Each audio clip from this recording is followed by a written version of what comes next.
and welcome everyone. We've had a tremendous turnout for these student science advocacy workshops. So glad about that, and we're excited that the Kentucky Academy of Science has had such great student partnerships to help coordinate these meetings and publicize them.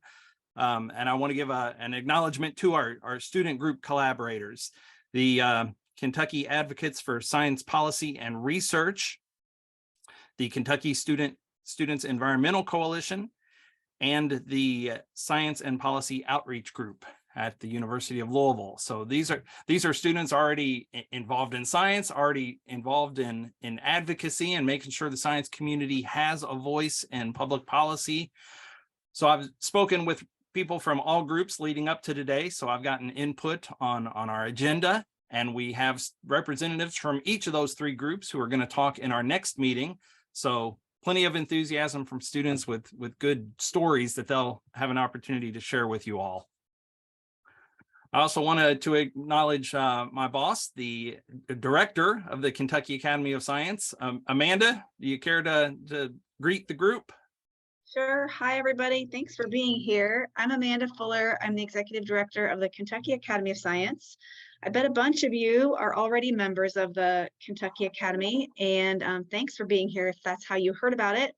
If somebody shared this invitation with you and maybe you aren't a member of the Kentucky Academy of Science, I would encourage you to join. You can find us at kyscience.org. And if you are faculty, staff, or student at one of our institutions of higher education in Kentucky, you can actually become a member for free.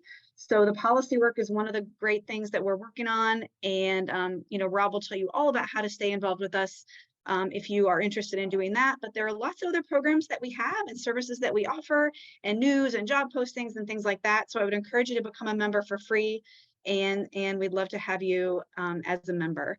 And that's all I have. Thanks. All right. Thank you, Amanda. So we've got a packed agenda, so we're going to jump straight into it, where I'll have an opportunity to just sort of give an introduction and an overview of where we are right now in the Kentucky General Assembly's 2023 session, and give an overview of where we all have opportunities to have input and make our voices heard and be effective in influencing the legislative process. This year's legislative session, which started in early January and went for 4 days before lawmakers began a recess that they are currently still in, it's considered an organizational session. So it's a shorter session as opposed to the 60-day sessions held in even-numbered years.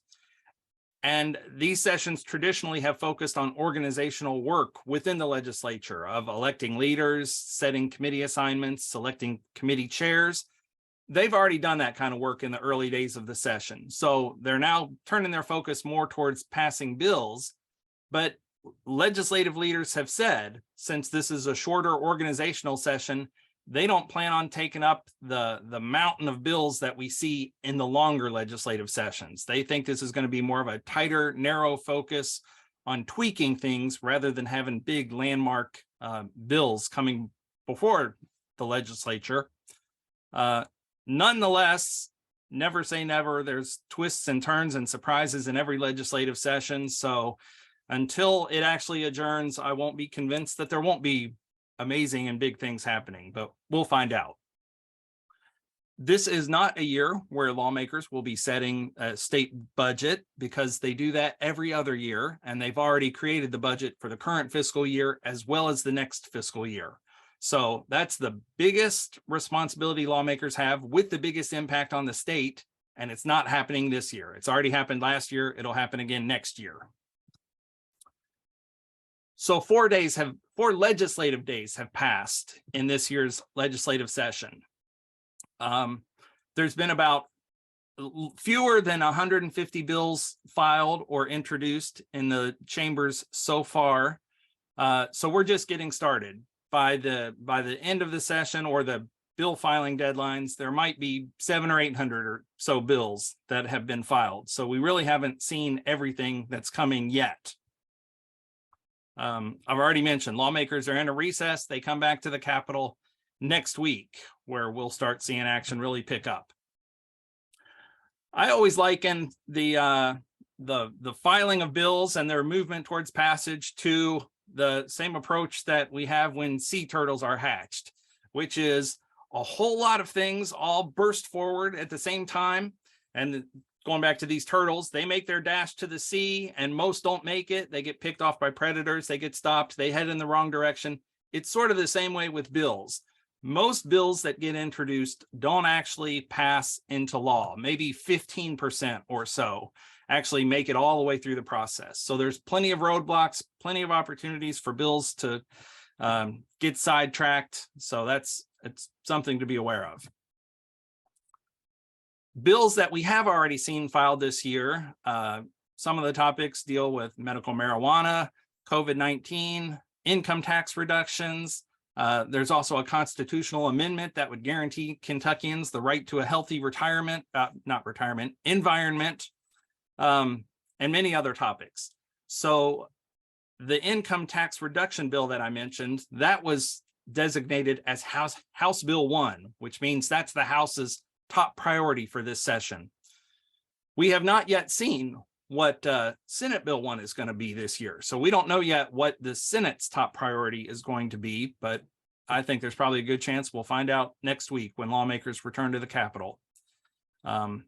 When a bill does have that number 1 designation, it's pretty much guaranteed it's going to pass because lawmakers give that to a matter they care a lot about and already have a lot of support for. So that's just the nature of that. The main way to stay in touch with the Kentucky General Assembly is through their website. That gives you the information to know exactly what's going on in the legislature and also gives you the information to know how to contact lawmakers. There's tons of information on this website.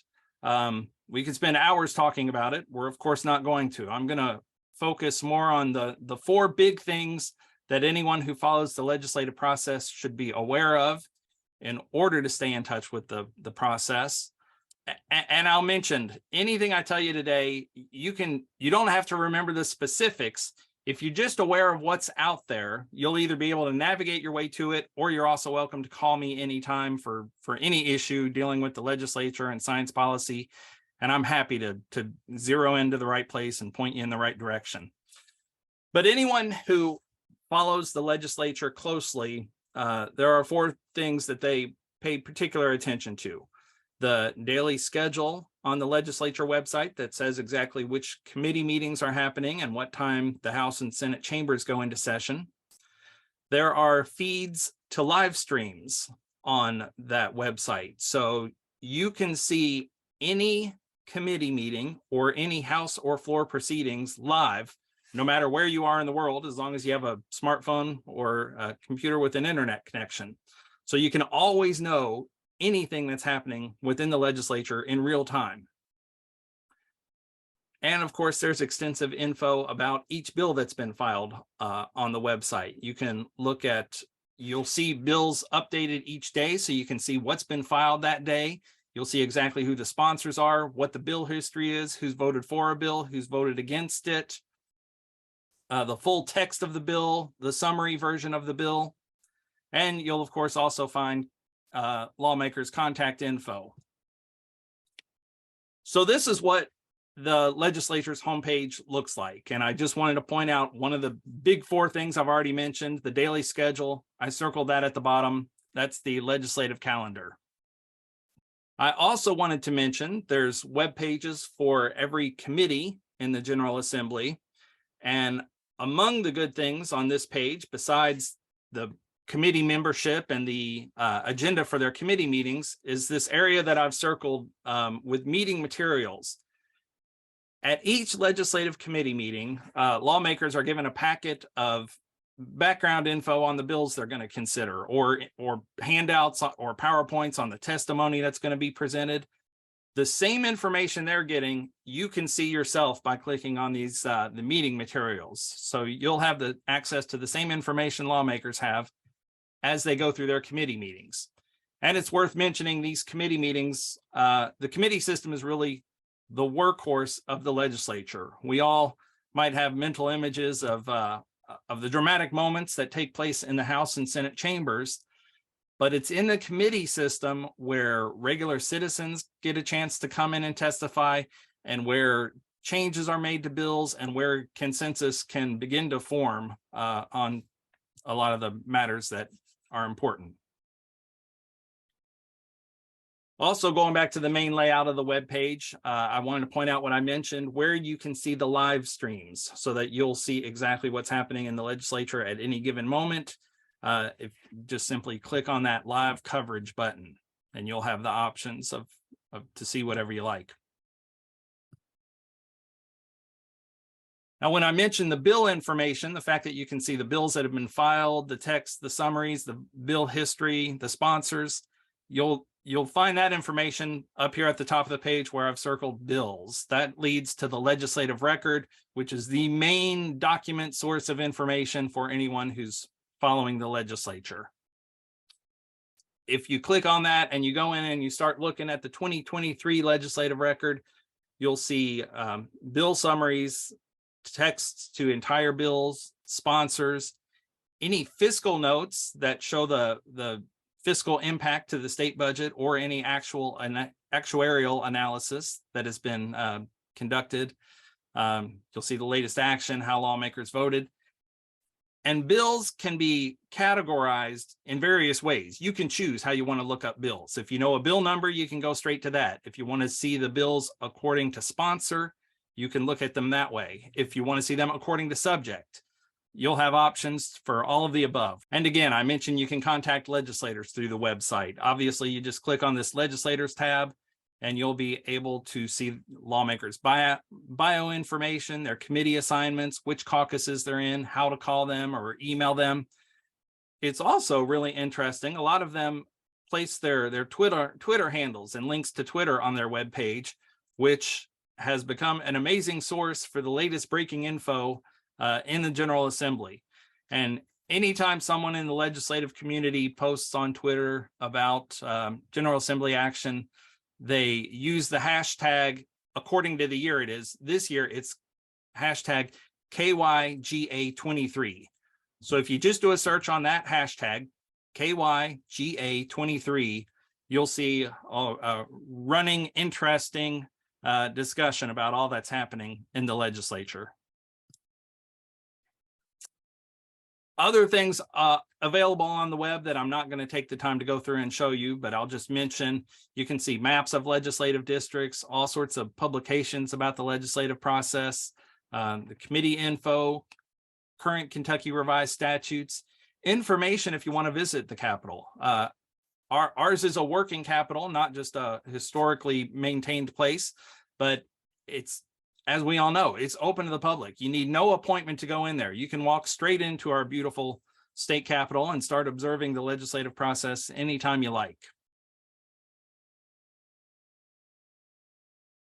I've listed the various phone numbers here, but I'm going to focus on the top number, because calling the legislative message line is something that you can do anytime you have a spare minute, and it is an effective way to get your message to lawmakers.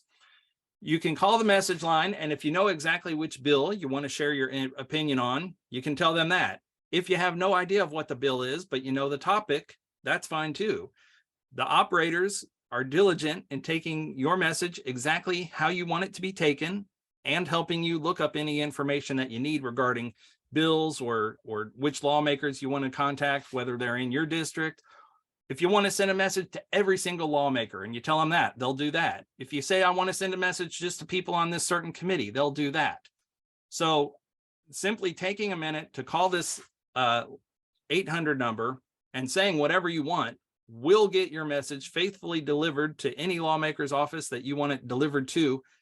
And lawmakers do pay attention to these messages. Back in the pre-digital days, these messages used to be printed out on green pieces of paper, and you'd always hear lawmakers talking about, well, I got 100 green slips on this issue and 80 green slips on this issue. So the 800 number is an easy way to make your voice heard and actually get a response from lawmakers. I'm going to wrap up by just emphasizing, don't underestimate your power to influence lawmakers. Every single legislative session that I have ever seen going back 20 something years has numerous examples where citizen input made the difference in pushing some bills forward and successfully making them law, or stopping bad bills. So it happens every legislative session. Lawmakers know their jobs depend on satisfying their constituents. So if you talk to them about how something truly matters to you in that lawmaker's legislative district, they will listen. And I'll also mention, if you see an issue moving forward with tons of momentum and it looks like it's a done deal that it's going to pass, I'm telling you, don't give up hope, because merely making it more uncomfortable for lawmakers to pass the votes that it looks like they're going to pass can sometimes be enough to derail an issue, because lawmakers, they like to be comfortable when they're casting their votes. And anytime they're a little more uncomfortable, well, that issue suddenly might not come up for a vote in a committee meeting. It might not come up to a vote in the chamber, and suddenly the session ends and that bill hasn't made it across the finish line, and you don't have to worry about that anymore for that given year. So citizen input is still critical to the legislative process. Again, I'll say you don't have to remember everything I said. Just know that you can contact me anytime and I'll help remind you or walk you through the issues. So the legislative process that I've talked about, it gets a lot of attention across the state. But our next speaker is going to talk about something equally important to those who care about public policy, and that's administrative regulations. Now, those aren't created in the legislative chambers and under camera lights, but they impact everybody. So we have Blaine Early, who's an environmental lawyer who knows the issue well, who's going to give us a rare overview and introduction of why we should care about the administrative regulations of the state. So with that, Blaine, if you are ready, I'll turn it over to you. I am, and thank you, Rob, very much for the invitation to be here. Amanda and Trent, it's a privilege to be here with you all. As Rob said, I am an environmental lawyer. I've practiced in Kentucky for over 20 years now, and before going into law, I was a biologist. And I found that the rules and regulations, in addition to the statutes, are important. So I'm going to kind of give you an overall framework of where those fit into the process. You should be seeing a screen now that says sources of law. I see Rob nodding his head. Yes, okay, yes. good. So Rob has described plugging into and how to access the General Assembly and the Legislative Research Commission. And those are statutory issues. So sort of stepping back at the 30,000 foot level, we govern ourselves really by kind of four main areas of principles. Some of those are found in common law. I've got a picture of an old English Bailey judge up there. So those are things that come from really court decisions going back hundreds and sometimes thousands of years. Constitutions, whether it's the United States Constitution or the Kentucky Constitution, that sets the framework of that particular entity, the country, the state, the Commonwealth. Statutes, those are the laws that the General Assembly passes and then the president signs. Kentucky statutes that the General Assembly passes and the governor signs. And then finally, administrative regulations, rules, if you will. So I've got a picture here of the Kentucky Revised Statutes. Mickey is a compilation organization. And this big multi-volume set down here, the Code of Federal Regulations.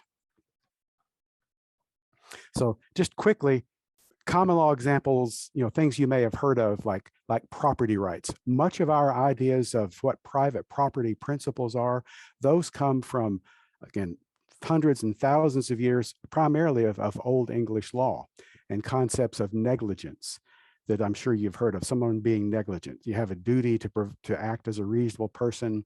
If you act unreasonably and that causes harm, then that person can be liable for negligence. Those are really judge-made, court-made rules that are still carrying on today. Constitutional issues go back to, again, the founding of our country, the founding of the Commonwealth. The U.S. Constitution states flat out, it's the supreme law of the land. And that's why we have constitutional challenges to laws. And if you remember, I'm sure you're familiar with the recent Dobbs decision about abortion. That was decided on the basis of rights that are or are not guaranteed by the US Constitution. Now, there are other court cases, other challenges that are on state laws or whether state constitutions protect human life or protect the rights to an abortion. But those, again, are large constitutional issues. But some important things here, both the Kentucky Constitution and the US Constitution identify three branches of government. The legislative branch, that's the General Assembly, the executive branch, the president or the governor, and the judiciary, the courts. So I've got citations there to the articles of the US Constitution and the sections of the Kentucky Constitution. An important aspect of the constitutions is that those are specific enumerated powers of the different branches of government, and there's an implied section of the separation of powers. Each of those, the president stays in his or her lane, the legislature does what the legislature does, and the courts evaluate whether or not everybody's playing by the rules. So that separation of powers is incredibly important. The administrative agencies are creatures of the executive branch. So, some people talk about the administrative agencies as being a fourth branch of government, but really they are part of the executive. So I've got some agencies I'm sure you've heard of: the NSF, the National Science Foundation, the US Department of Interior. Those are federal agencies. They are created by statute. So Congress, somewhere in the past, has passed a law, has adopted a principle that says we shall have a National Science Foundation. We'll have a Department of the Interior. The president appoints the primary, the director or the secretary of those agencies with the advice and consent of the Senate. The same thing with the EPA at the lower left there. That is a federal agency. And then the Kentucky Energy and Environment Cabinet that I work with quite a bit. Again, the secretary of that is appointed by the governor of Kentucky. These agencies, being creatures of statute, can only do what the statute says they can do. And if you remember some recent cases like involving Massachusetts and the clean air rule, there was recent Supreme Court decision about whether or not the EPA, under the auspices of the Clean Air Act, could regulate the kinds of power plants that could be constructed, and whether natural gas plants were favored over coal plants and so forth. That was decided based on the statutory authority that Congress had given to the EPA under the Clean Air Act. And our Supreme Court said that the rules that the agency had adopted regarding clean air were not authorized by that statute. The agency had overstepped its statutory authority. Similarly, we saw some Supreme Court decisions about the Clean Water Act. Again, the question was whether EPA in that case had expanded its authority, had gone beyond its statutory rules in doing things with jurisdiction over certain waters. Now, how the agencies go about adopting those administrative regulations are also governed by statute. Again, there's a recipe for how these agencies have to go about promulgating rules, it's called. In the legislature, that they have, General Assembly sessions. Well, those go on as Rob described, every year, and then every other year is a budget year. The Congress, we just started a new Congress at the beginning of January, but the agencies work all year long, and there's a continual process of rulemaking. How the agencies do that are governed by another set of statutes. One at the federal level, it's called the Administrative Procedures Act, or the APA. And in Kentucky, how the agencies work is governed under Kentucky Revised Statutes, KRS Chapter 13A. There's another 13B that says how agencies do their adjudicatory processes, how they make decisions. But these two are the rulemaking processes. So quick comparison, statutes versus regulations. Statutes are passed by legislatures, regulations or rules are adopted by agencies. You're all familiar with how the legislatures, the House and the Senate, have to pass a rule, and then the governor or the president signs that. But that's done and under the APA standards in the agencies. For enforcement, statutes are enforced by the executive and the executive's agencies. Regulations are adopted and, are enforced by the agencies themselves. But both of those are limited by the constitutional grounds.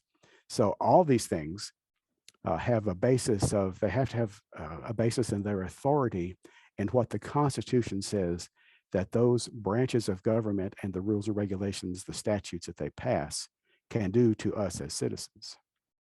Now, how can you participate in this process? Again, as opposed to the very high energy focused sections of the General Assembly sessions, this regulatory process is a continual process. Not all the regulations are examined all the time, and so you have to keep abreast of what's going on. By law, the federal agencies have to announce their rules.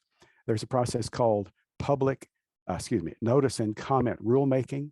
So they have to propose a rule in the federal system that's proposed and written down in the Federal Register.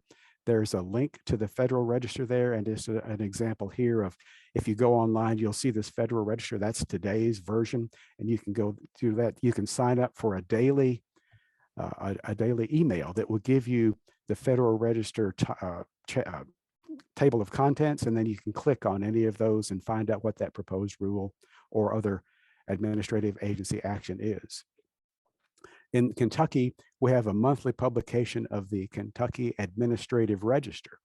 Here's the link for that one and an example of the page there. Again, the process is that the agency develops the rule, they publicize that. It's made more easy these days than it used to be. We used to get large paper copies of the Federal Register and pour through that. Now you can just do it with a click, which is nice. But then that begins the process of public comment. There are provisions for submitting written comments to the agencies. There are sometimes public hearings. Sometimes it depends on if someone requests that or not. So you have to read the proposed rule notice very carefully to see what you have to do to make sure that the hearing is held. And of course, you're always free to petition the government. You can go ask to meet with the regulators and express your particular concerns.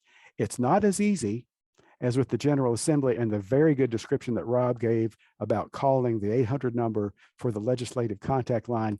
That doesn't work that way, the administrative agencies. There's a much more formalized process, and you have to make sure that you are following the timelines, because if your written comments don't come in on time, the agency can just ignore that. The agency then has to take all those public comments, write a review of a review and response to those comments, and publish the final rule. Then sometimes it's not over, because those rules can then be challenged in the courts. And we've seen instances that's exactly where that clean air rule ended up in the West Virginia Supreme Court case, is that there was a court challenge to the rule adopted by EPA that was finally found by the courts to be exceeding its authority. So again, the primary way for us to be involved on a day-to-day basis is to find rules, find agencies that are doing what you are concerned about, follow them meticulously in this register, whether it's the Federal Register or the Administrative Register of Kentucky, and make sure you get your comments in as rules are being evaluated and thought about, and then follow that through the process to see if they've been responsive to your comments. And so, Rob, that's all I have right now. And I'll be glad to ask or answer any questions if anybody has anything.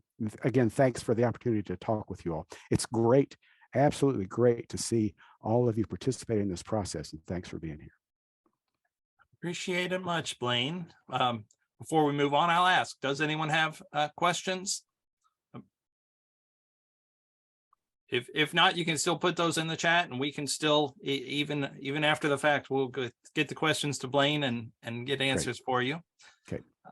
Thank you. Otherwise, we'll move on to our panel discussion, which is going to be moderated by Trent Garrison. Trent is a past president of the Kentucky Academy of Science. He is the current chair of our Education and Advocacy Committee. So really one of the forces for science advocacy in the state. We are lucky to have him, and lucky for the wonderful panel he's going to tell us all about and lead now. Thank you, Trent. Well, thank you very much, Rob and Amanda, for putting this together. And Blaine, that was an excellent presentation. I hadn't seen that one yet, so it's good to kind of step back and hear this from a 30,000 feet point of view, as you said. Rob, before we get started, if you happen to have it handy, and we can do this now or at the end, but I kind of wanted to at least bring up, maybe it's best to do it at the end, but our own KAS website, you know, that distills down not just all the bills, but the ones that are science policy related. We have our own website for that. We spend a lot of time going through it every other week on I think Wednesdays around noon. We go through all these bills and distill out the ones that are important to us. So we have a really good website that Rob does an excellent job on, and we have a good group of people who get together and work on that every other week. It's now in the chat. Okay, excellent. Thank you for that. So if anyone's here is interested in learning more about that or joining us to help us rank bills, we go through every couple of weeks and rank however many new bills there are, and we rank them based upon how relevant they are to science policy. And, you know, we go from there deciding on, you know, what to put on our website, whether we, you know, oppose them or agree with them or whatever. So that's something that KAS does, and I think that's something that I'm pretty excited about. We've kind of stepped that up in the last few years. All right. Anyway, that's in the chat. Let us know if you have any more questions or comments about that. We've been doing this now for several years, and we have an absolutely outstanding panel every time. And I see that Kara and Lane are here. I don't know if Fitz is here yet, but I'm going to go ahead and introduce everyone, and we'll get started. So first of all, we have Lane Bowman, who is the head of the Kentucky Conservation Committee. I'll get her to tell us a little bit more about that in just a little bit. We have Kara Stewart, who's now with the Kentucky Voices for Health, and she's been involved in all kinds of other things. And we have the one and only Trent Fitzgerald, who has been involved in environmental law and environmental policy for many years. He's now partially retired, but he's come out to engage with us today and tell us some things that he's been working on. So if there are no other things to talk about, if there are no questions or anything, what I would like to do at this point is just to have our three panelists tell us a little bit, spend about a minute and tell us a little bit about themselves and what you are focusing on this legislative session. So if that's okay, we'll start with Lane. Hi, Lane Bowman, Kentucky Conservation Committee. KCC has been doing policy analysis since 1975, and we help provide legislative services for nonprofits. There's about a dozen groups we work with that need representation on certain issues, and then we also help the public out depending upon the topic of the day. But our work runs the gamut from biodiversity to climate change to land conservation to clean energy.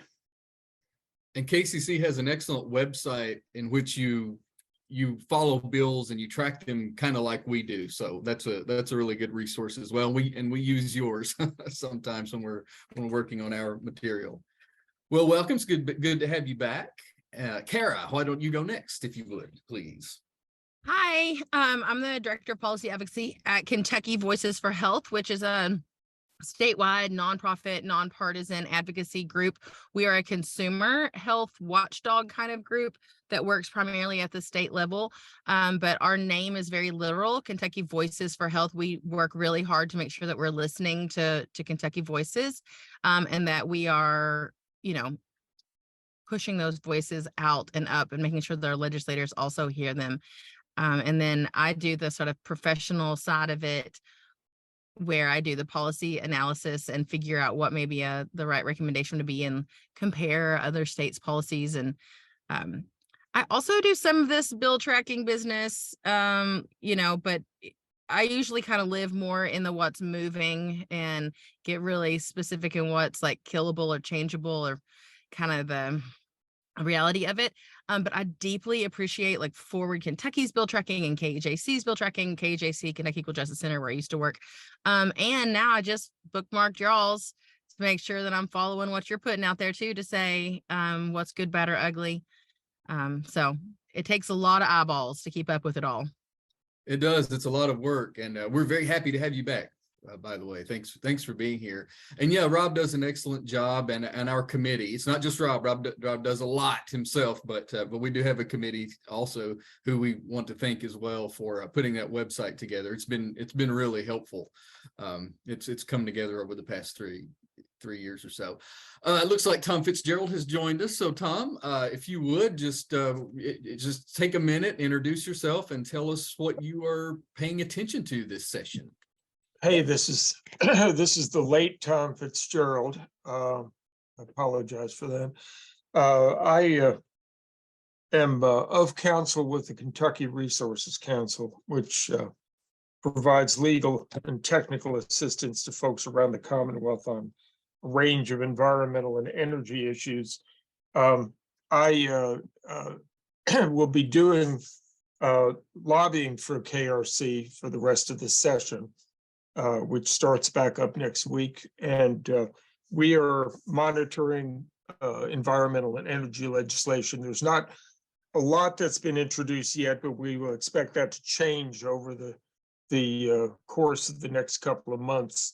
And happy to be here, happy to answer any questions that folks have. This is my 45th year of being in front of the General Assembly.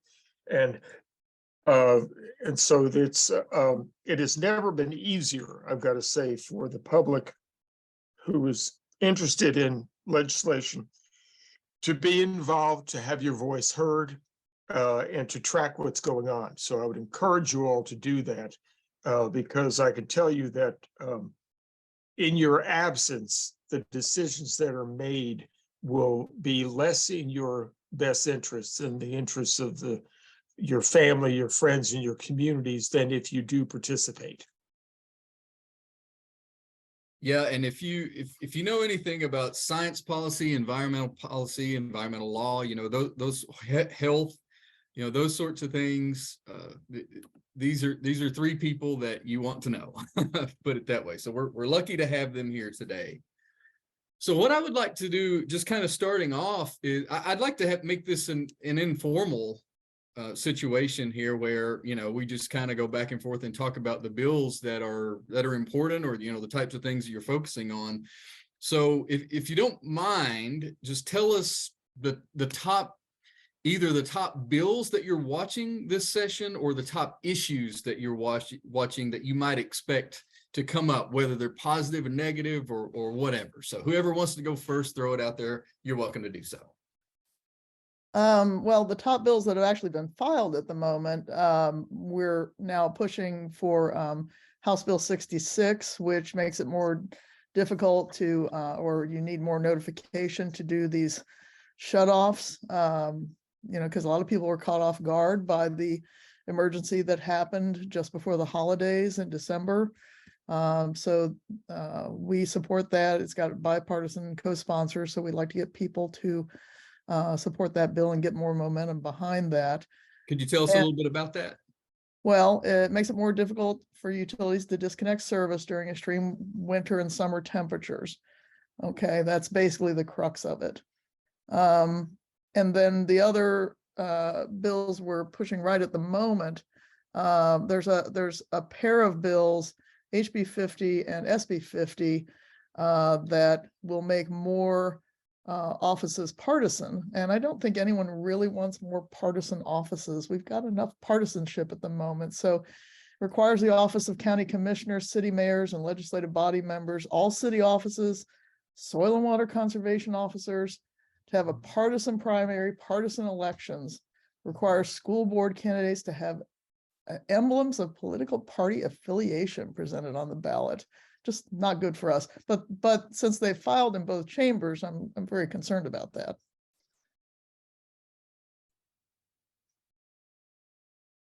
All right.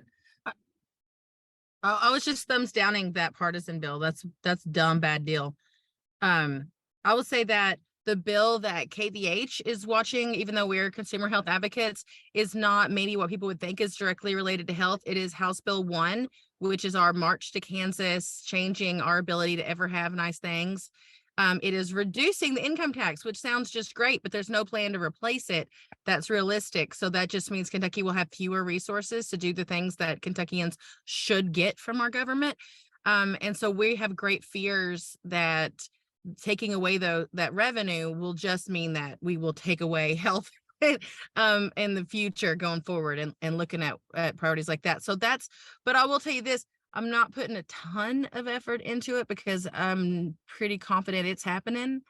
It's more about the messaging about why we're scared of it and why we think that, if we can have enough meetings right now to say, hey, that 0.5% would completely get us out of a childcare desert statewide. And hey, that 0.5%, and like, here's what that can really do and change people's lives immediately. We're kind of furiously spreading that word in the hopes that then whenever this comes up to make the next cut next year, that will be present. So that may not be obvious that a consumer health watch group would be obsessing over this budget bill, but that is that's our number one. And like Tom and Lane mentioned, how we're all kind of waiting because there's so few bills filed and none of the high priority bills are filed. I'll tell you that publicly and privately, all of the legislature, especially the Republican leadership in both chambers, keep saying they're not gonna. They keep saying they're just not going to. I don't believe it entirely. There will be more bills filed. I'll tell you that, House Republican leadership, even just yesterday, and one member of Senate Republican said they were going to actually try to refile and reassign bill numbers to recategorize their importance, which is not a normal thing to do, and not filing a bunch of new stuff. So wait and see. I wouldn't bank on that. We are also got the former Senator Alvarado's, his Senate Bill 38 is an all-payer claims database, which as people who care about data, I hope all you all can care about, because right now, if our legislators are making decisions about a health policy, they've got apples and oranges that they're looking at, because you've got claims data from all over. Nobody has access to comparing public payers and private payers. It's all just kind of chaos out there. And half of the states have created this thing where you have a data scientist who actually manages, and the University of Kentucky has stepped up and offered to do this. I'm sure not out of the benevolence of their heart, but still, we've got real scientists who are willing to run this data for an all-payer claims database so that policymakers, especially, and researchers can do a better job of figuring out what healthcare is being delivered, where, what outcomes are happening. Even something as clear as if somebody goes to the ER, are they then getting their prescriptions afterwards? So that bill, Senator Alvarado put 5 years of work into this bill, and then he ditched it for Tennessee. And other reasons, but so KVH is trying real hard to keep the APCD marching along and get a new champion in the Senate, which we've had some meetings and hopefully will. And it's for the purpose of better policymaking in the future. Like an APCD on its own, doesn't really do anything, but it makes it possible for us to have real data and be able to then make better recommendations and make smarter investments going forward. Just really quickly before we move on, you mentioned the reduction in income tax. Can you tell us a little bit more about how that would impact us from a healthcare standpoint? It's a nightmare because you got to have money in the budget to be able to spend money. And so we got kind of this false reality right now. We've got COVID dollars, federal COVID money that's filling in. And so it looks like we're good to cut the income tax without a plan going forward to backfill that. So as soon as the COVID money falls out, we won't have that state revenue. And then our entire state budget goes down. And guess what that means? Stuff gets cut. Guess what? The biggest thing on the chopping block usually is Medicaid, because it's a big thing. You know, over 1/3 of Kentuckians are enrolled in Medicaid, and Medicaid is every session on the chopping block in some way. So if there's never been a session where there's not a bill to take something out of Medicaid, cut it, change it, reduce it. And I'm on team Medicaid for everybody. Medicare sucks. You know, I want everybody to have Medicaid. It's way better. And I definitely don't want reductions. And it is more cost effective for all of us. And it's better than whatever private coverage you may have and think is better. You wrong. Medicaid's better. So I fear that whenever the budget goes down, there will be a stronger argument for more of those cuts. And there'll be a stronger argument for less investments in the kinds of things that I really think we should all be entitled to. Wow, And I okay. left a couple off my priority list, but I'll bet you Tom would cover those two, which are the two black lung bills that are refiled this session. Okay. All right. Well, thanks for sharing that. Tom Fitzgerald, what would you like to share with us? Well, let me ask Trent, have folks gone through any sort of a training or exercise in learning how to access the legislative process? Yeah, that's what Rob did at the very beginning of this. He and Blaine kind of did an overview of the legislative process and how to find bills, search for bills, and that sort of thing. And They're also- ready to roll. I'm hearing. Okay, well, the reason I asked that is because the issues and the bills are going to change, right? We know right now there are a handful of bills. The reality in a supermajority Republican-controlled House and Senate is that a number of the bills that we might flag as being very positive bills are not going to be heard. And one of the things, if you think there's a bill that you would like to have heard, or which is important, is to reach out to those committee chair and also reach out to the majority leadership and say, we would like to see this bill heard. For example, there is a constitutional amendment that would create a right to a clean environment. That's a great idea. It's not going to get heard. There is a bill, two bills dealing with making it more, reversing some of the past punitive policies regarding reading x-rays for who can read x-rays in terms of qualifying people for eligibility for coal miners' pneumoconiosis benefits, for black lung benefits. Those bills are important bills that are highly unlikely to be heard because there is no champion within the Republican majority who's willing to take on those bills. And that doesn't mean that you don't focus some attention on those. If those are bills that are important to you, you advocate for those bills. I remember years ago, the entire mechanism of the House committee system ground to a halt because the majority leader for the then majority party, the Democrats at the time, was interested in a bill that a 14-year-old kid from Estill County decided was a good idea to push as part of a school project, which was a bottle bill. And so he said, nothing is going to come out of any committee and go to the floor until this bill gets a hearing, because for years, all of the lobbyists would descend on Frankfurt from points outside of the Commonwealth to lobby against a bottle bill. So my point is, if you believe something needs to be heard or something is deserving of your time and attention, certainly focus your time and attention, because ultimately the day belongs to those who show up and who keep showing up to advocate for the things they believe in.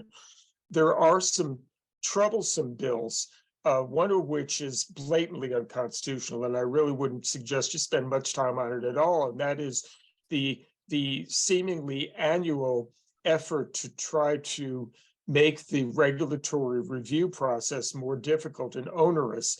There is a tension between the branches of government, which goes back to 1891, that where the legislature believes that the executive branch is going to go absolutely hog wild absent strong legislative controls.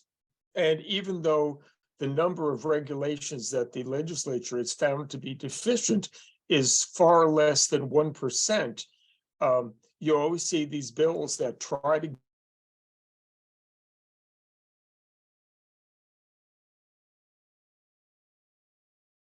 I think Tom is frozen. Is that just me or? No, he's frozen. I'm Okay. good. But his point is well taken. There's the reason we only mentioned a few bills that have been filed. There's plenty more that which there he is. Well, That's your I'll throw great in friend. while he's still frozen. Also, good bills and Democratic bills like Josie's that isn't going to move right now. They become Republican bills. So my APCD bill was filed by a Democrat in the House for 4 years in a row, and now I got a Republican sponsor because it got worked enough exactly. people, you know. And so once it got worked enough, we now have a Republican sponsor. We now have a chair interested. You know, like it's moving. It just took 4 years of being filed by a Democrat. Yeah. Fitz, you cut out right in the middle of your explanation there. We caught everything but the last minute. Yeah, so sorry about that. So anyway, the one bill of concern right now that has been filed that troubles me is a perennial bill that would leave it to each water system to decide whether water should be fluoridated. Right. Now, we can discuss the health science regarding the levels of fluoridation and the fact that if you have excessive fluoridation, it's not a good idea. But the health community almost uniformly acknowledges that there are significant health benefits associated with fluoridation of drinking water.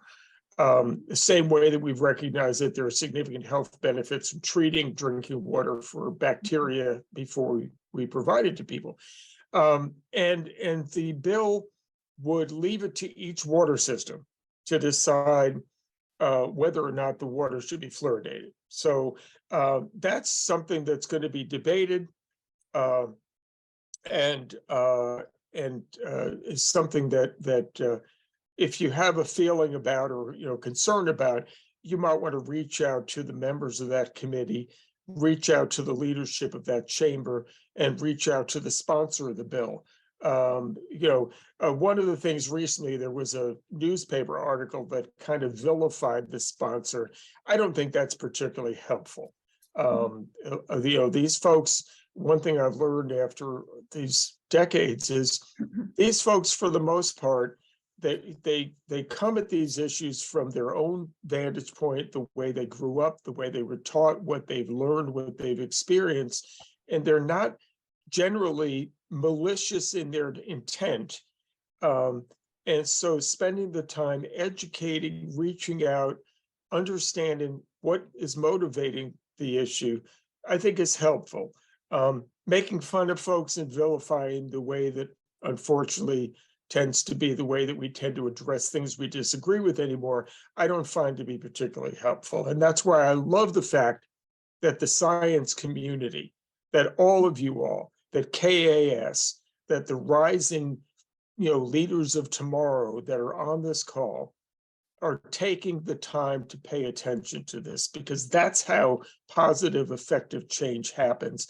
And so many of these decisions are made, unfortunately, in a vacuum where there isn't good health information, good science information, where we take the precautionary principle that should drive our humility in dealing with environmental issues, and we throw it out the window. And so I applaud you all being engaged, and I encourage you to do more so. And don't assume that everybody knows what you know, because in many cases they don't, but that unfortunately doesn't stop us from acting in the absence of information. For example, much of yesterday's committee meeting dealing with the reliability issues that we faced during the really frigid temperature, where we had like a 40-degree drop in temperature in a day. Much of that committee meeting was spent because people had an agenda of trying to push the extension of coal-fired power, when the reality is it's a natural gas transmission line valve that froze. And the reason we didn't have a worse blackout situation was because we were able to get wind power off of the interstate grids. Now, some people are going to look at that unfortunate incident that occurred that day as an excuse to try to game the system to extend the life of uneconomic coal-fired power plants. And that's something we need to be aware of. You counter that sort of thing with the facts, and hopefully those facts stick over time. I And as just, Kara said, it may take years. You know, this is a long game. This is not a short game. This is a marathon. I just want to echo Fitz's comments because like the fluoride bill had, really thorough testimony on it, people that were lobbying very hard for it. Science does get updated. So I went through and checked all the documents they supplied and the reports they supplied. And, you don't want to be so stuck in your ways that you don't, you ignore the science for your own ideologies. Right. But in the end, we came to the same conclusion that is a bill to oppose, but it already has 17 sponsors, co-sponsors, or 18 sponsors total. So I have a concern about that one as well. And the same with the energy issue is, separating the truth from the politics gets very challenging, especially for a lot of our constituents that aren't used to that kind of rhetoric. The meetings yesterday, almost 2.5 hours of pro-coal rhetoric, and even the utilities were trying to clarify in some cases that the problem wasn't renewables. But getting people to understand the fact versus the politics is tough. yeah, absolutely. And I was just taking notes as you all were talking, and just a few things I wanted to reflect on and maybe reiterate. What Tom, we call, sometimes he's called Fitz for those who wondering, Fitz or Tom. The academic world has been notorious, and I'm saying this from someone who's been involved in the academic world for 15 plus years. The academic world has been notorious for not getting involved in these policy, well, it doesn't have to be science, but any sort of policy issues. We've tried to work with different universities at different levels across the state, and every large business or university or governmental entity has a lobbying arm associated with them, and most organizations don't want to ruffle any feathers. So if there's an issue that can be construed as controversial, then they won't take a stance on it, even if it's a no-brainer.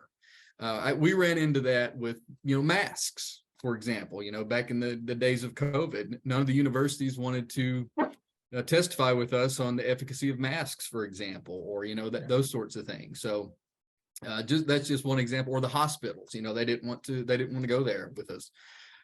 So I think it is, just to circle back, I think it is really, really, really important that you all are here, all 49 or however many people are here of you at the whatever level, student level, graduate student level, or other, that you're here and you're involved and you're interested in learning more and doing more about science policy, because there aren't that many of us. There really aren't. I mean, we have KAS and we have these wonderful people on the line here, but there aren't that many people who are willing to get interested in state level science policy. And I'm glad you're here for that.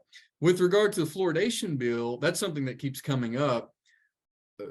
I think it was a couple of years ago, I was in contact with the KDA, the Kentucky Dental Association, and the president at the time spoke to me and said that, they sent me this big thing, that what they sent to the Kentucky State Legislature, that they're, strongly opposed to this, and they're happy to work with us on this bill. And I think, a lot of organizations are, when it's something in their wheelhouse, something they're interested in, they are willing to work with you. You just have to reach out to them and say, I'm here to work with you. What can I do? Those sorts of things. So I think those types of relationships are very, very important. The last thing I saw in the chat, that Jeremy Davis had posted some things. So if there are any questions at this time, I have plenty of things to talk about, but this is for students. So students and faculty members, others who are here. So I want to spend as much time as possible letting the student voices in on this conversation. Turn your cameras off, your mics off if you can. For those of you, if you have a question, you're welcome to post it in the chat as well. But if you're willing to come off camera and just ask your question, there are no dumb questions. We realize that this is the science policy, and Kentucky state level politics is kind of esoteric. There aren't that many people who know that much about it, unfortunately. So if you want to know anything, this is a really good opportunity. You have an excellent panel, not just Kara, Lane, and Tom, but also Rob and Blaine and Amanda who've been in this universe for a long time now as well. So if anyone would like to come off camera, I guess probably the best way to do that, shoot us a quick message in the chat and let us know that you're going to do that. That way it won't be kind of like a free-for-all. But Jeremy Davis had some comments early on. So Jeremy, are you able to come off camera and come on camera and tell us a little bit about what you wanted to talk about? I won't talk too much right now just because I'm slated. Hi, I'm Jeremy Davis. I'm a postdoc at UK. I run the president of the Casper group at UK. I'll be talking in the next workshop session, so I won't take too much of our time here, but we're just talking about water fluoridation, and we had just had a conversation with Representative, well, we talked with a couple of people, but Representative Stevenson, Sherlin, when we were in there on Wednesday, said that there was a group like just before us advocating for water fluoridation for that bill. So there are definitely groups advocating for that bill around the government right now. It's going to be interesting. We're trying to present a one pager to them that shows that the science is mostly bunk there, but yeah, it's just an interesting topic. So that's really all I was talking about. We were just.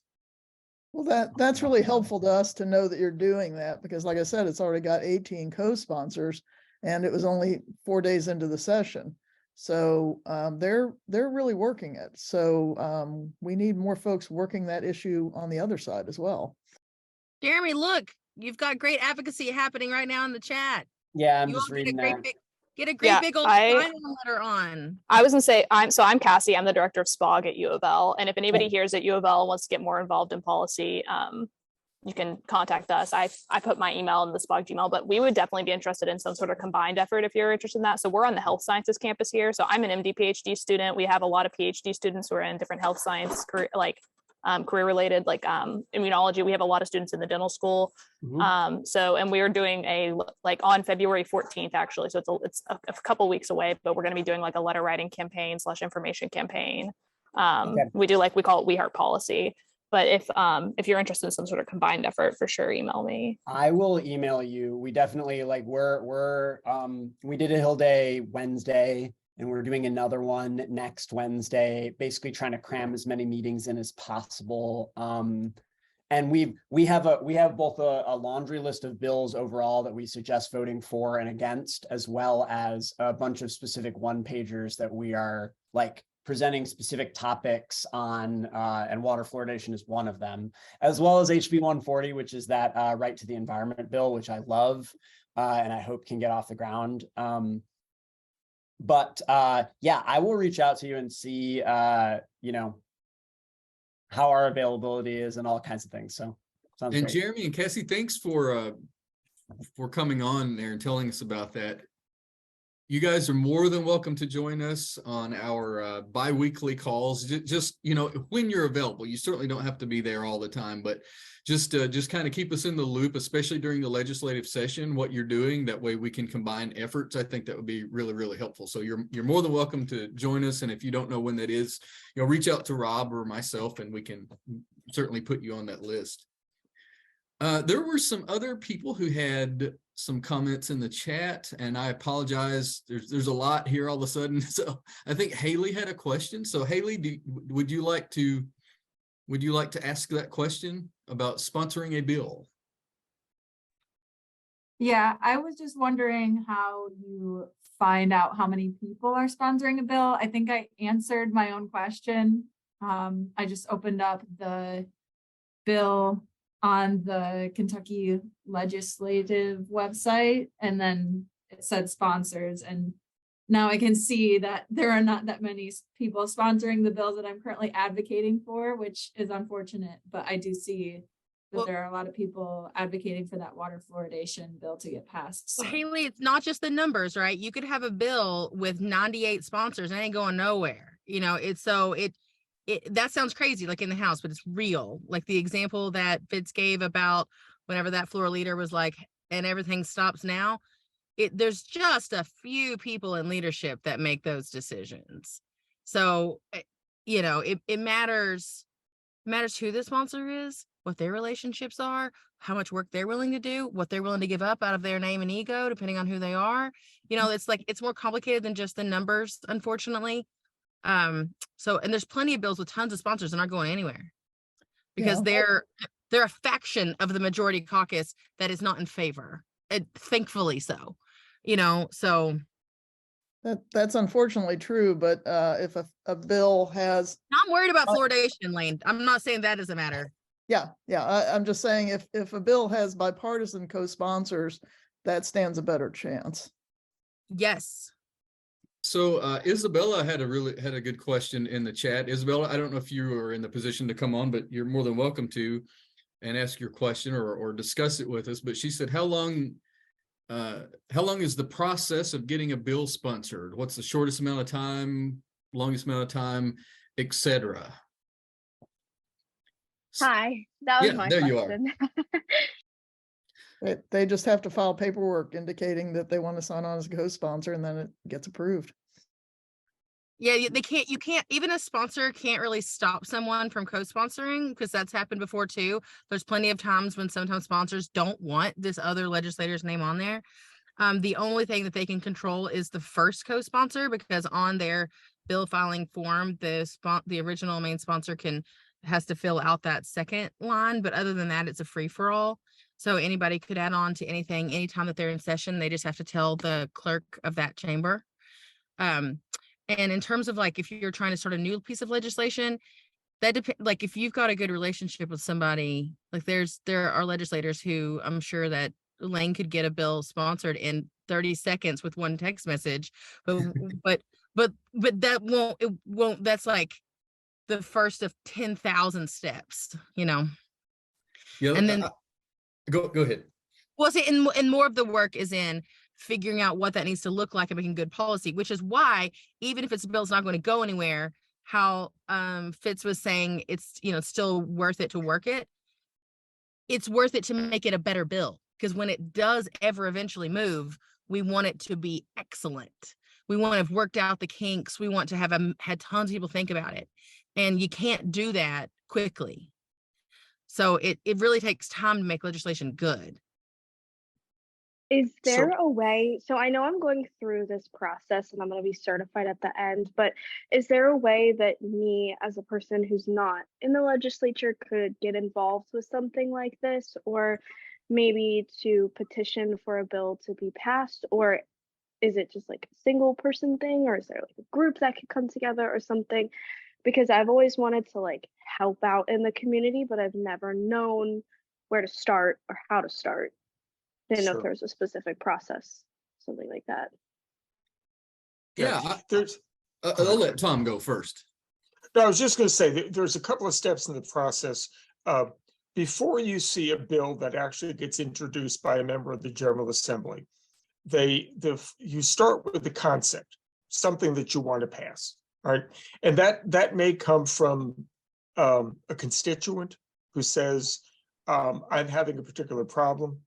I would like to see a particular change in the law.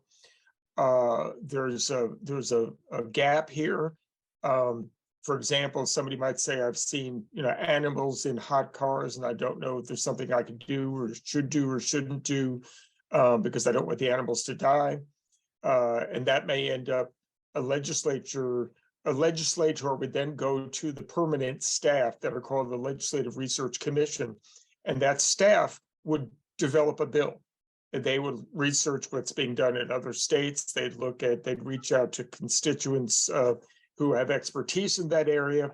They would draft a bill, present it to the legislator. They go through the statute compiler, which is an office that puts the bill into statutory language form, and then they would introduce it, they'd file it. It would then get assigned to a committee in either the House or the Senate called the Committee on Committees. They then decide if that bill is going to be heard by a particular committee, and then they would send it to that committee. And each committee has a certain jurisdiction. Some of that jurisdiction overlaps with other committees. But it gets assigned to a committee. That committee chair then decides if that bill is going to get a hearing. And the way that things have been working in recent years, it used to be every time a bill came in and went to the Committee on Committees, it got sent somewhere. Now in the House, they've been holding the bills. So when a bill actually gets assigned to a committee, it's a pretty good indication that it will get a hearing. Okay. And now, so let's say the fluoridation bill, right, gets introduced by Representative Hart. It gets sent to the Committee on Committees. It then gets assigned to the Committee on Health and Welfare, which has now been subdivided into a couple of different committees. And that chair will decide if the bill is going to get a hearing.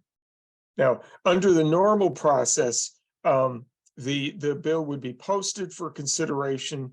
You would get an agenda saying it's going to be taken up this Thursday. There are times when bills get sent to a committee and heard without any effective public notice because it happens so quickly. And so keeping track of, that's why some of us spend our time working on legislative issues, to try to let everybody know when things are moving quickly, when issues are being heard. There have actually been bills that have been introduced, assigned the same day, heard by the committee, sent back to the floor and voted on, even though there's supposed to be a multi-day process. Sometimes the rules get suspended when leadership decides it either wants to make a point or it's trying to move a bill very quickly and is trying to limit debate and dissent on that bill. So it's the process, sometimes can be gamed, but in theory, at least, you're supposed to have a process that starts with an idea, gets turned into a bill, gets introduced, sent to the leadership committee, the Committee on Committees, assigned to a committee, and then gets heard in that committee, and testimony for and against. And then if it has the support of the majority of that committee, gets sent to the floor for a full vote. So a lot of times, if you have a particular concern and interest, talking to your own legislator or talking to the chair of the committee that would have jurisdiction over that issue is a good way to get the ball rolling. Yeah, that's a really good point. And Isabella, also, you go the personal route. I think it's good to go the personal route and to use a vehicle like KAS, for example. Like if you're a KAS member, or even if you're not, you can become a KAS member and come to our meetings, and you can help us rank bills and let us know what's important to you, because we have someone at the Capitol, Rob, part of his duties, I guess, part of what he does very well is he understands the bills, and he's there at the Capitol, the Capitol Annex, to advocate or not advocate or just watch on our behalf. So, we have a specific part of KAS, a committee of KAS that's specifically for that. Yeah, I'll just add that it's unfortunate, but you almost need people like Rob and Fitz and Kara and I to be watching this stuff 24/7, because the process has become less and less transparent, unfortunately. Last session, there were a lot of what we call mule bills, where a placeholder bill was filed. I mean, a lot. I mean, there's always some, but there was a tremendous amount last session. And then they get substituted with an amendment at the last minute. So that has really made things problematic. I know last session there was a bill too that had a late change. It wasn't talked about in the meetings, and then by the time the bill was uploaded on the website, which by the time I saw it was like 11:30 at night. It had this really horrible amendment to it, and I would start texting Fitz and my colleague Randy and said, "Have y'all seen this? This is really awful." And it made a good bill bad. And so we had to all address that at the last minute. Fortunately, Fitz was awake. Jeremy, you had a question about careers. Yeah, I think this kind of builds right off what you guys are talking about. You know, there's the people on this call, the limited number of people we're talking about, you know, have in some ways an outsized impact on this kind of stuff. And what I've found, you know, I'm a postdoc. I'm kind of staying in academia for now, at least. But I run this group at UK that, you know, and many of them are on this call who are interested potentially in careers in science policy. Now, I've come across this issue a few times over the years. Like, I've kind of gotten involved on the side through various workshops, through various like trips kind of thing. I went to DC at one point in grad school. And, you know, pretty much everyone in this space tells me, you know, they don't have answers for me as to how people can move into this space as a career from being a scientist specifically, because I think we've got this thing where, you know, people on this call are mostly scientists, science students, other things, who are often highly trained to do what we do, to analyze data, to look at things, to advocate for science or whatever. And we have never heard a peep of how do you make a career in science policy? You know, it doesn't seem like there's a clear path. It seems more like you happen onto a job, or you start a job and get shunted that way or something.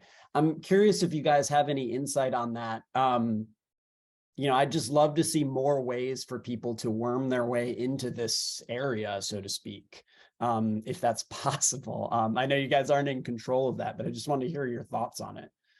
Well, I've certainly seen a huge growth of people in energy policy that because we're in an energy transition. So there are opportunities. I can't identify every field, but that's certainly one that's had a lot of growth. Mm-hmm. When I started getting interested in this, I feel your frustration, Jeremy, with that, because there wasn't a clear pathway. It wasn't something that's advertised when you're coming out of the academic field. And I'm sure you're familiar with this. They're highly competitive, but the AAAS fellowships are excellent. They're very competitive, but it is a really good way. For those of you who don't know, AAAS, biggest scientific organization, they sponsor so many hundred fellowships. They're legislative branch, executive branch fellowships, and mosely in DC. Mm-hmm. They're not state-based, although there are some that are becoming state-based. And Amanda and I've talked about this a number of times. We'd ideally like to have something like that in Kentucky at some point. More and more states are starting to get those fellows, but at this point in time, we don't have fellows. But at the national level, there are quite a few. I actually applied for it once, and it was a average to a little bit more than average laboriousness of a process. But I think it would be invaluable, the experience that you would gain in those couple of years that you would be in DC shadowing a legislator at some level. That's one route. Other than that, you know, there are a number of opportunities. They are kind of harder to find. There are businesses that have lobbyists. There are, private public organizations. There are colleges. There are a job I used to have was for a cabinet, being a legislative liaison for that cabinet. Jobs like that exist. For the state, I think there are like 10 or 15 people who have those job titles at different cabinets. So those are just some examples. Thanks for those examples. You mentioned the AAAS one.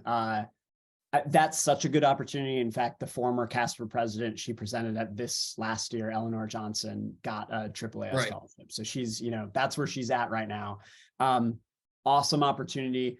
I think the frustration, and I'm sure you know this as well, is because they're so competitive and because they're, only DC. One, if you don't want to live in DC, or two, you just can't get the fellowship, then it's like, okay, well, no one has answers for you on how to get places. So I appreciate your thoughts on this. sometime maybe we might have a chat. I'd love to get some resources together for like trying to get people, interested in taking a career path in this space and what that would look like, and being able to chat with people and look for jobs. I think that'd be invaluable for people in our area at schools who really, they're potentially considering what they're going to do with the rest of their lives. Should they leave academia? Are they going to go on to do a PhD, or would they rather, is working in local government something that would be powerful for them? I think having more visibility on those options would be a really big deal. It's just my thought on it. So thank you. Yeah, absolutely. And, that's probably something that's a good idea of something we could focus on in the future, is like internship opportunities in this field. That'd be a really good thing. Let's write that down. We'll put that down as one of the future topics that we have. All right. I haven't been keeping up with the chat. Are there any other questions in there? I know we're coming right at the end of our hour and a half here.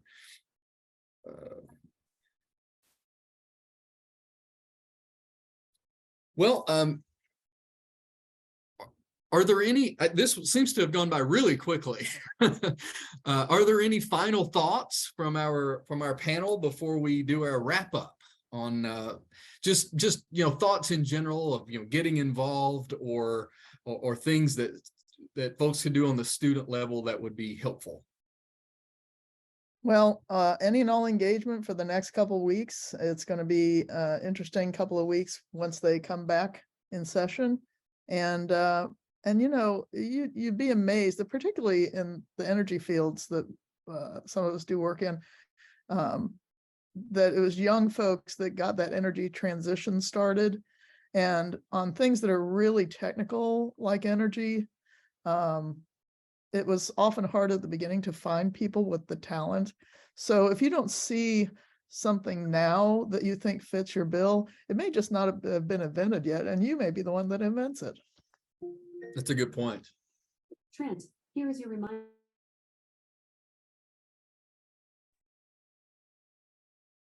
I would just add one more thing. Thank you, Cassie, for posting that list in the chat. The National Science Policy Network also has and probably a lot of yours came off of their list too. They have an amazing list of opportunities for, fellowships and things like that, but also trainings, like a lot of trainings that are available to folks who want to do more policy work. And some of those would help you at either the state or the federal level. So I would hook up with them. They're really oriented to young professionals and students. And I think joining up is pretty cheap to the National Science Policy Network. I'll check them out too.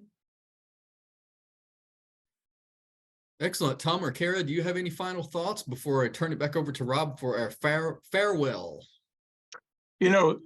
Getting back to what Jeremy was discussing, I think to the extent that KAS doesn't currently have a job board or an opportunities board, it'd be worth having one where people could look and see what kind of options are out there in terms of internships.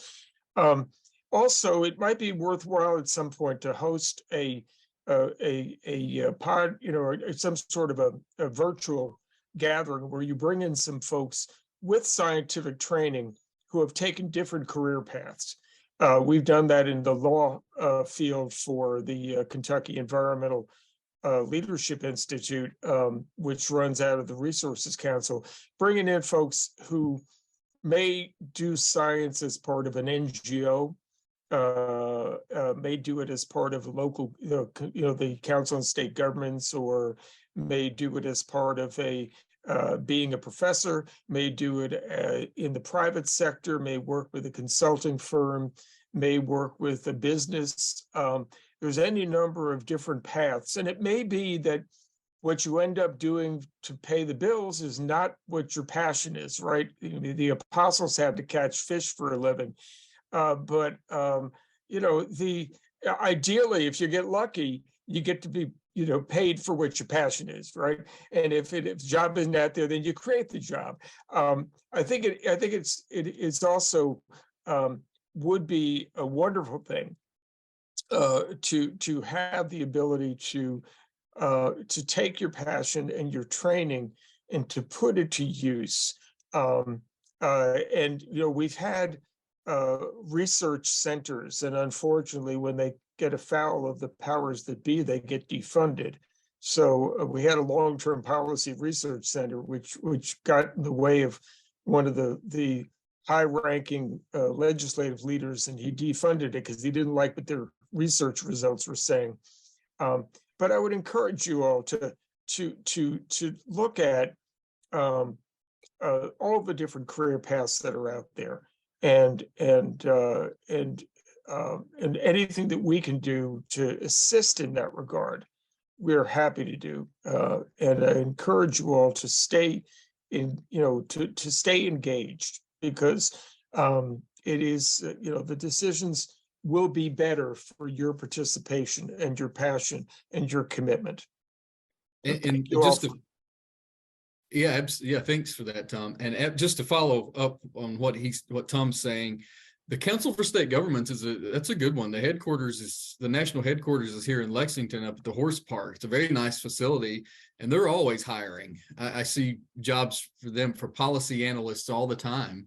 That's a good point. And we do have a job board. It's just not specifically tailored to science policy. So that's, maybe we could, consider having that an aspect of it. Kara, did you want to? I gotta go, you all. Okay. Thank you for being here. I'm so sorry. I just threw a bunch of other those CSG, NCSL, and also, ALEC needs some scientists. So you could bring some science there and get a policy analyst job. Thanks, That's you all. right. Thanks, Kara. Thanks, Kara and Tom and Lane for being here, and of course all the students and others who are here as well. I'll turn it back over to Rob for any final thoughts, comments. Thank you much, Trent, and to all our panelists. I just want to wrap up with thanks to all who have been involved here, our student group collaborators, as well as everyone who participated in these meetings. Greatly appreciated and made it a success. We'll do another one of these workshops on February 17th with things to look forward to again in that one, where our student group collaborators will give presentations. The UK and UofL groups will talk about some of the issues they're advocating on and share some of their advocacy tips. And the Kentucky Student Environmental Coalition will talk about their advocacy work at Bernheim Forest and trying to make sure that the area is not bisected by a utility line that LG&E wants to put in. So we're and we'll also at our next meeting, we have a speaker talking about environmental justice issues, and we hope to have a couple legislators joining us as well. So we're going to end up now. I'm going to post a poll so that students can weigh in on which issues they care about the most, and we can use that to help send out emails or action alerts to let you know when important things are happening on these issues. And we'll know what your interests are as far as what we should keep you informed about. So I'm going to launch this poll now. So I click launch. Do you all now see a poll, I hope? Yes. Okay. Fill it out at your leisure in the minutes to come, but all the farewells are going to be made now, and there will be no more meeting content. So you can leave as you finish the poll. And thank you all very much. Yeah, thank you all very much for being here. We really appreciate it. And we'll continue to have more of these.